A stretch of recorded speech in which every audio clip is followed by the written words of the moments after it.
CM Revanth రెడ్డిపై BRS నేతలు తీవ్ర స్థాయిలో విరుచుకుపడ్డారు. ఇచ్చిన హామీలు అమలు చేయటం లేదని మండిపడ్డారు. రేపు షాబాద్లో చేపట్టే రైతు దీక్షను విజయవంతం చేయాలని కొడంగల్ మాజీ ఎమ్మెల్యే పట్నం నరేందర్ రెడ్డి, బీఆర్ఎస్ నేత పటోళ్ల కార్తీక్ రెడ్డి, అనంతరెడ్డి కోరారు.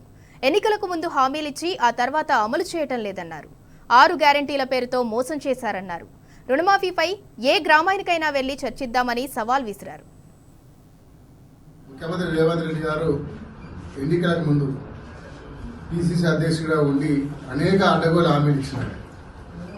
ప్రజలకు కానీ రైతులకు కానీ ఒక గ్యారంటీ కార్డు కొట్టి కాంగ్రెస్ కార్యకర్తలు ఇంటింటికి తిరిగి ప్రచారం చేసినారు. కార్డు చూపించి 6 గ్యారంటీలు అమలు చేస్తామని చెప్పి ఇంటింటికి పోయి కార్డు చూపించి హామీ ఇచ్చి అడ్డగోలు హామీలు ఇచ్చి అధికారంలోకి వచ్చినారు.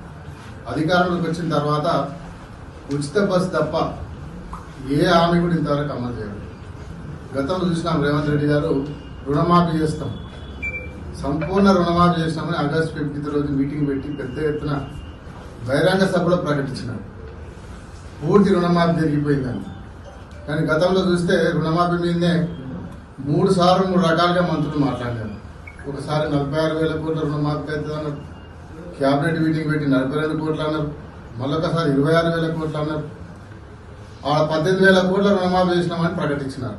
వాళ్ళు చూస్తే ఎంత 7,000 కోట్లు జమ చేసి ఇంతవరకు 30-35% ఇంతవరకు రుణమాఫీ జరగలేదు. ఎక్కడ ఏ గ్రామం తీసుకున్నా సీఎం రేవంత్ రెడ్డి నా నియోజకవర్గమైన కొడంగల్లో తీసుకోండి, మీరు ఏ గ్రామంలో తీసుకున్నా కూడా 35-30% రుణమాఫీ జరగలేదు.